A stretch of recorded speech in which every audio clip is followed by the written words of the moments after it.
Kanto Ocean, a vast, unforgiving wilderness where size usually dictates survival.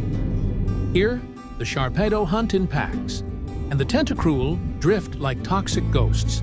Yet, amidst these titans, the most successful species is also the most unlikely. Magikarp. Scientifically classified as the underdog Pokémon, they possess no claws, no venom, and their swimming muscles are shockingly underdeveloped. By all logic of natural selection, they should be extinct. And yet, they are everywhere. Biology tells us they are weak, but legend tells a different story. Ancient texts from the Sinnoh region speak of a time when this species was powerful. Titans of the deep. Today, that power is dormant, locked deep within their genetic code, waiting for a trigger. Once a year, driven by a biological imperative that scientists still struggle to understand, the schools turn away from the safety of the ocean. They gather at the mouth of the great Kanto River. They are going home, and they are going to war against the current itself. The journey begins at the estuary. Here, the salt water mixes with fresh, creating a chemical shock to the Magikarp system. They become sluggish. Their movements, already erratic, become desperate. And in these murky shallows, the first gatekeepers wait. The Tentacruel, the gangsters of the sea. They drift at the river mouth, forming a living net of stinging tentacles. They do not hunt with speed. They hunt with patience. For the Magikarp, there is no strategy other than chaos. They use their signature move, Splash. To an observer, it looks like panic. But biologically, this violent thrashing creates turbulence, confusing the sensory, gelatinous bodies of the predators. It is a defense mechanism born of pure desperation. Millions enter the river mouth. Thousands are left behind, paralyzed in the silt. But the survivors press on. The salt is gone. The water is fresh. The true test has begun. As the river winds into the mainland, the threat shifts from the water to the air. A shadow passes over the water. High above, a Pidgeot circles, its keen eyes locking onto the red shimmering mass below. The Pidgeot is a Mach 2 predator. From 2 miles up, it can spot the glint of a scale. The Magikarp are forced to hug the riverbed, seeking the cover of rocks and reeds. But the riverbed is treacherous. The current here is strong. For a Pokémon with weak fins, every meter is a battle against physics. This constant exertion begins to change them. Muscles that have been dormant for generations begin to tear and rebuild. Harder, stronger. The migration is not just a journey. It is a training ground. After the violence of the gorge, the river opens into the sunny shore lagoons. Here, the current slows and the survivors rest. But they are not the only ones in these waters. The ecosystem here is diverse. We see the Goldeen, the water dancers.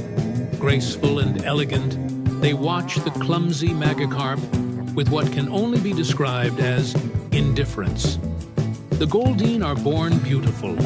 They have no need to struggle. They stay in the lagoons, content.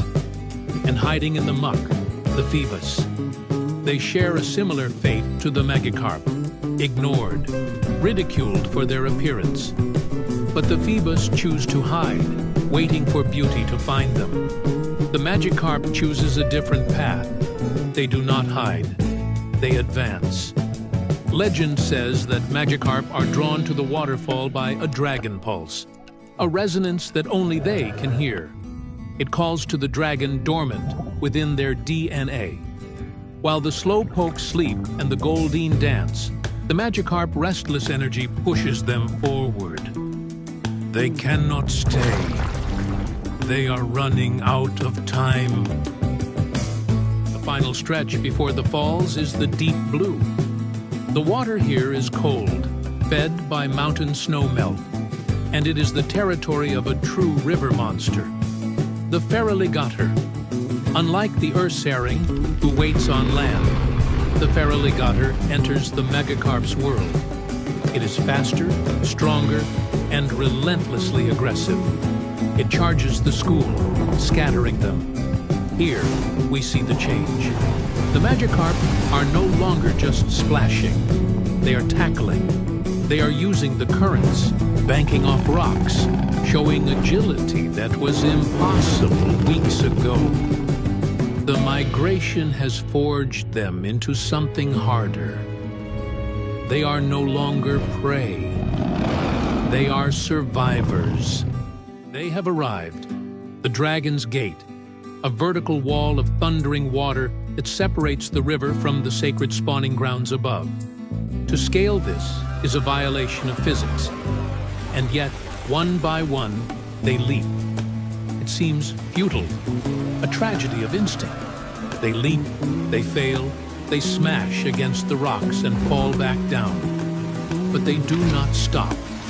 They are throwing themselves against the mountain, hoping that sheer will can overcome gravity. Our scarred protagonist circles the foam at the bottom. He looks up, his eyes narrow. He launches himself out of the water with explosive force. He clears the first tier. He bounces off a wet stone, using Splash not to flounder, but to propel himself higher. He is battered, bruised, his scales torn, but he is climbing the water. He breaches the summit, and in that moment of impossible triumph, the biology surrenders to the mythology. The dormant genes unlock. A blinding white light erupts from the small fish body. The light expands, growing massive, elongated, twisting. The roar of the waterfall is drowned out by a new sound, a terrifying guttural roar. The shell of the weakling shatters.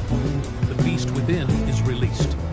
Floating above the waterfall is not a fish, but a colossal blue serpentine dragon. Gyarados, the atrocious Pokémon. He looks down at the Feraligatr and Ursaring far below. He is no longer a victim of the food chain. He is the master of it. The migration is complete. The weakling has ascended the gate, and the dragon has returned to rule the river. The cycle continues, but for those who witness it, the lesson is clear. Greatness is not where you start. It is how hard you're willing to swim upstream. The world of Pokémon is vast and largely unexplored.